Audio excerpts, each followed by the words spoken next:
What's up, guys? I hope you're all doing well, and thank you so much for watching my review for Superman, The Quest for Peace. The visual effects in this film are inexcusable. You've heard everything about Superman, The Quest for Peace already, probably, but if you haven't, I'm here to tell you that this is a truly god awful film.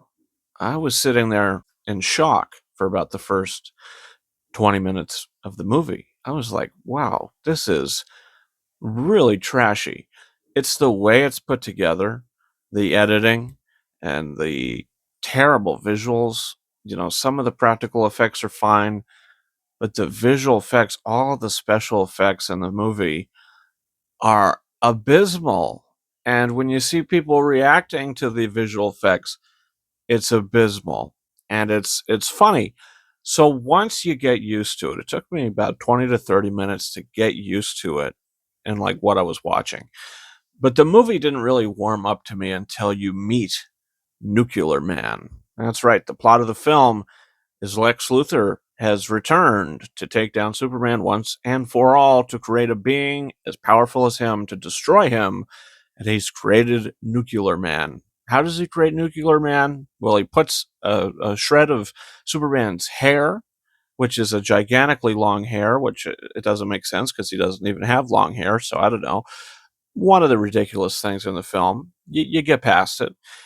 And then Nuclear Man is like a baby in outer space and then just grows in this bubble. The creation of Nuclear Man is one of the most insane introductions to any comic book film character. And you want to know what? I didn't really understand why a lot of the movie takes place in outer space, like the action of the film. You want to see action in a Superman film, and this film gives you that heavy in the final act of it, like the final third half of the film. You get a lot of action. You go to Mars. You're fighting on the moon. There's a lot of ridiculous things that happen in this film, but I'm going to tell you what. After watching the whole entire thing and realizing what the movie is, which is just like a complete trashy spoof of a movie, it's an extremely fun time. I had so much more fun watching this than I had Superman 3. I just hated Superman 3. This is a god awful film, but I didn't hate it. I had fun with it. I was able to do that because I was prepared. I've heard everything about the movie, not really plot wise, but the quality of the film going into it. So I was like, okay, this is going to be a hard one to get through. And it turned out it wasn't a hard one to get through for me. I think that it's really terribly written. Story by partially Christopher Reeve. He was an activist in the time period, and he wanted to spread a good light on the situation of nuclear warfare with Superman coming in and giving some speeches in Congress and outside to people. Just really hopeful stuff, and it doesn't really fit or work for the film. If you got rid of the whole nuclear warfare side of the movie and just had Lex Luthor creating something that blows up into the sun to create Nuclear Man, I think that would have been a better film. But he wanted to add a more worldwide view to it. So I can see why they went with the story. And to be honest, if the script was better and the visual effects were better and it wasn't so damn visually cheesy, this would have been a lot better of a film, I think. The budget went way down. It's not made by the same people, but the cast comes back. Christopher Reeve is also great. Margot Kidder has no idea what she's doing in this movie, because 2 movies ago, Superman gave up her powers to be with her. By the end of the film, he had to take them back. But now you're sent to believe that Superman erased the part in her memory that Clark Kent is Superman. But she remembers about Krypton and the times she's had with Superman, not Clark Kent being Superman. It's not really explained in the film.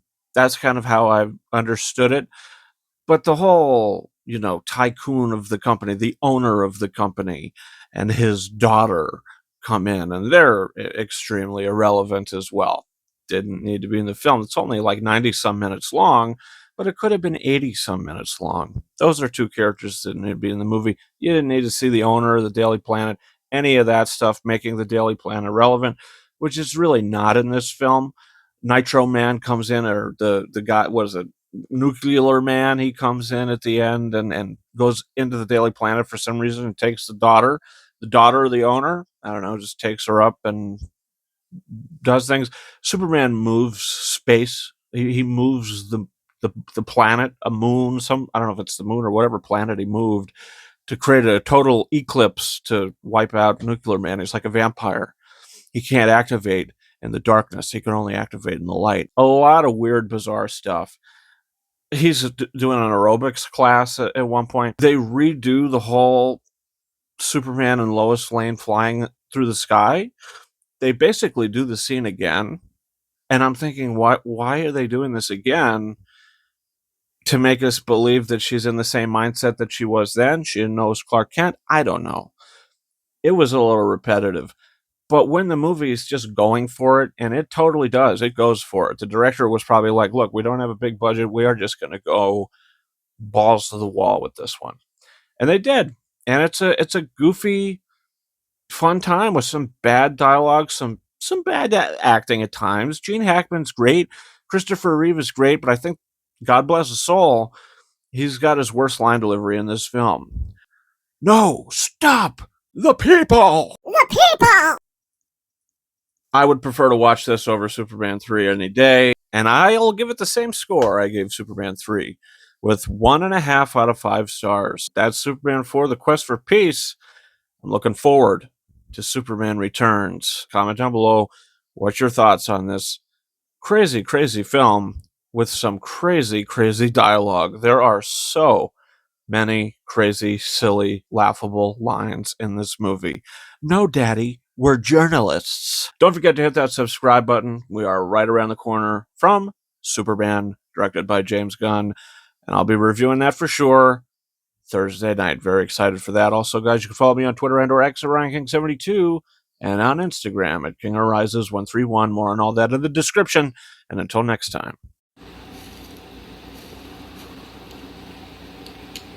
That is one big pile of shit. Over and out.